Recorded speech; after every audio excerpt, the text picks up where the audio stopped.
आप मुलाहिजा कर रहे हैं दूरदर्शन की उर्दू खिदमत।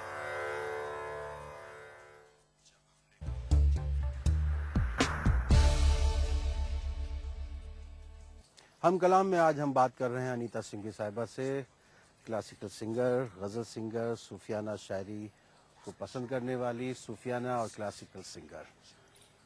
अनीता जी, उर्दू ज़बान के बारे में आप कही थी बहुत खूबसूरत ज़बान है। मुझे लगता है इससे ज़्यादा खूबसूरत कोई ज़बान बनी ही नहीं। उसमें ऐसा लगता है जैसे पानी की लहरें चल रही हों और जो बात करे तो लगता है फूल झड़ रहे हों। मुझे तो इस ज़बान से एक बेहद मोहब्बत हो गई है, ज़बरदस्त। आपने अभी वक्फे से पहले आप कह रही थी कि आपकी एक सीडी आई है ज़हे नसीब, उसमें आपने उर्दू ज़बान की तारीफ में एक पूरा गीत है, एक गीत है, एक गज़ल है, एक गज़ल है जी। मेरी शहरों शहरों खुशबू है, मेरा नाम ज़ुबाने उर्दू है। बड़ी अच्छी गीत है, एक गज़ल है, एक गज़ल है जी। मेरी शहरों शहरों खुशबू है, मेरा नाम ज़ुबाने उर्दू है। बड़ी अच्छी गज़ल है। है। आप तरन्नुम के साथ अदा कर पाए अगर? मेरी शहरों शहरों, मेरी शहरों शहरों खुशबू है, मेरा नाम ज़ुबाने उर्दू है, मेरा नाम ज़ुबाने उर्दू है। बहुत और अनीता जी, आप के शौहर बहुत मसरूफ तरीन इंसान हैं जी। तो इसलिए आपको वक्त मिल जाता है? नहीं, मेरे अब एक ये बहुत अजीब पैशन हो गया है। I think my life will be incomplete without music. It has become a part of my daily curriculum. जिस दिन मैं म्यूजिक नहीं करती हूँ या मैं कोई कारण से अगर किसी चीज में बिजी हो गई या कुछ हो गया तो मुझे कुछ अच्छा ही नहीं लगता है। पूरा मेरा वक्त मतलब अजीब तरीके से मूड में चलता रहता है। तो मुझे ज़रूरी हो गया अभी मेरे अपने आप के लिए, मैं अपने आप की अपनी खुशी के लिए कि मैं म्यूज़िक करूँ। और गज़ल गायकी और सूफ़ी गायकी में मुझे बहुत बहुत लुत्फ़ आता है। आपकी कितनी सीडीज आई हैं अभी? 4, अभी चौथी आने वाली है। And I think the 4th one is completely Sufi CD and it has come out very nice. पहली नक्शे नूर, सदाए सूफी, ज़हे नसीब. The 4th one still to be named. सदाए अनीता सिंघवी, सूफियाना सदाए अनीता सिंघवी। उसमें से कुछ आप हमको सुना सकती हैं? किसमें से? जो आने वाली आपकी सीडी है। एक मैंने उसमें हजरत मोहब्बत साहब के लिए कुछ गाया है जी, उसमें है जी। वो मस्त आँखें दराज का कुल कमा है अबरू तो तीरे मिशगां, हजार गमज़े हर एक अदा में, हजार फितने नजर में पिन्हा।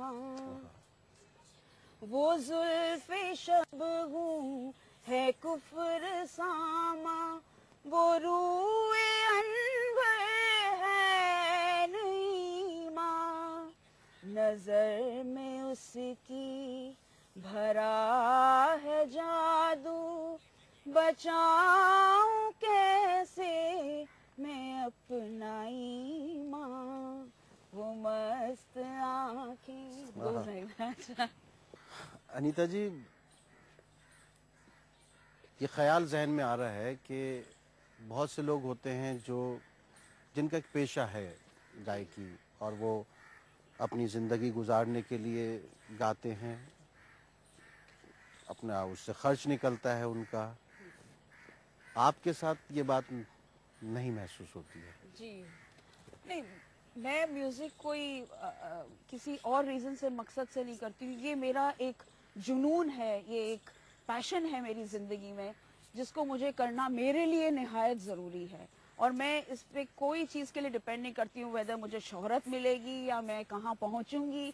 मैं उससे बिल्कुल भी कोई मुझे मतलब नहीं है। भले लेकिन मेरा काम है वो काम करना, और जितनी खूबसूरत चीजें हासिल मैं कर सकूं और जितनी बढ़िया मेरे पास शायरी है आज के दिन में, मैं कह सकती हूँ कि मुझे इतना मेरा लार्ज रेpertoire है, it's only because of my passion for it. Because अब मुझे एक वक्त ऐसा जिंदगी में आ गया है कि ना मुझे मनी, ना मुझे शोहरत, ना मुझे अच्छी गाड़ियाँ, ना मुझे अच्छी ज्वेलरी, ना मुझे अच्छे कपड़े मज़े देते हैं। मुझे मज़ा देता है एक खूबसूरत सा शेर अगर आप मुझे सुना दें, मेरा पूरे दिन मैं उसमें रम जाऊंगी, पूरा दिन और रात मेरे लिए वो उसमें घूमना हो जाता है मेरे लिए। So that is what keeps me going in this. And the reason why I take out various CDs also at different level is because I want to evaluate myself, that where I stand now, how far has my singing reached. And when जब आपकी singing में एक पाकीज़गी आ जाती है, जब आप रियाज करते हैं, कई बार रियाज करते वक्त ऐसा मेरे अंदर एक ऐसी जगह पे पहुंच जाती हूँ कि मुझे लगता है आई विश लोग सुनने वाले होते, और जो मेरे अंदर जो वाइब्रेशंस चल रहे हैं वो उनमें भी ट्रांसफर होते हैं। यू नो, इस जो कई बारी मैं प्रोग्राम्स करती हूँ, जैसे कहते हैं ना, राग रसोई पागड़ी कभी कभी बन जाए, लेकिन there are certain times when you feel that you have reached some higher level, and that's where you can transport your audience also.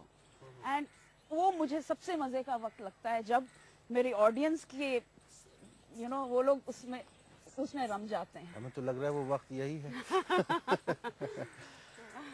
Ahmad Faraz साहब जब दिल्ली आते थे तो आपके घर में भी वो आए हैं। जी, बहुत। और उनकी गज़लें भी आप गुनगुनाती रही हैं। तो एक इतने बड़े शायर के साथ मिलकर, उसके साथ बैठकर, उसकी गज़ल गाकर उसके सामने कैसा महसूस होता है? बहुत। वो खैर इस तरीके के लोग, आई थिंक 100-1 साल में एक आध हीरा ऐसा पैदा होता है जिसने ऐसी शायरी लिख के गए। वो अहमद फराज साहब, वो उनकी वो है ना, सुना है लोग उसे आंख भर के देखते हैं, सो उसके शहर में कुछ दिन ठहर के देखते हैं। इतनी खूबसूरत चीज़ें उन्होंने लिख के गए हैं जो, और उनके साथ में मैंने लास्ट प्रोग्राम जो कमानी में मेरा हुआ था, वो उन्होंने तहतुल में शायरी पढ़ी थी और मैंने उनकी गज़लें गाई थी। So it's been a very privileged, actually I feel that I am blessed, that's why ऐसे ऐसे लोगों से मेरा तारुफ होता है और मैं मिलने पाती हूँ।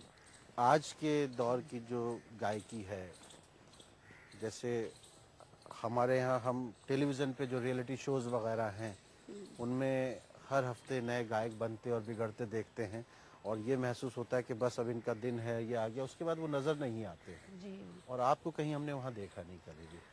That is not my priority. I feel अगर मैं वहाँ चली जाऊँगी तो मेरा वक्त सारा ख़त्म हो जाएगा और वक्त मुझे मिले, वैसे भी मुझे वक्त बहुत कम मिल पाता है। जो मैं करना चाहती हूँ, मेरा ऐसा इच्छा रहती है कि मैं कहीं ऐसी जगह जाके रहूं जहाँ मुझे कोई डिस्टर्ब ना करे, मैं अपनी विद्या में रम जाऊं। ये मुझे मेरा दिल का सबसे बड़ी ख्वाहिश है।